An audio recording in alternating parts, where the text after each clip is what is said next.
theo là trong cái cuồng văn niệm Nam Mô Di Đà Phật của thầy có nói rằng Nam Mô A Di Đà Phật lục tự Di Đà đó thì niệm trong một hơi thở. Một anh không hỏi rõ là cái hơi thở đó là một hít vô và thở ra là một hơi hay là chỉ hít vô. Xin thầy dạy rõ cho. Không, cái niệm Nam Mô A Di Đà Phật của tôi là khẩu khai. Tôi phải dùng cái hơi tôi niệm cho nó cái chấn động lực cho các bạn nghe thôi.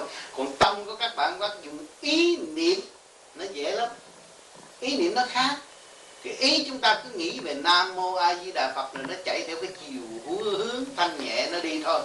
Chứ đừng có nói tôi hít vô thở ra là niệm khai khẩu để độ những người chưa biết niệm, để họ nhận cái chấn động lực, rồi họ dùng ý niệm. Cái ý các bạn coi lửa cứ dùng Nam Mô A Di Đà Phật, dùng ý thôi, nó rất nhẹ nhàng, đâu có phải hít thở gì đâu nhiều đâu. Mà nhiều người cứ nói chuyện hít thở tùm lum hết. Nhớ trên bộ đầu và dùng ý niệm thì nó cứ chuyển mở lần lần, nay chút mai chút, rồi mới lần mới dậy lục căn lục trần ở dưới đó niệm như chúng ta. Cho nên cái băng của tôi phải hít vô một hơi rồi tôi niệm Nam Mô A Di Đà Phật, rồi tôi đưa cái từ điển ra cho các bạn nhận và cho lục căn lục trần nhận. Cái đó là niệm khai khẩu, phải dùng một hơi. Còn cái kia dùng ý niệm nhớ nó khác.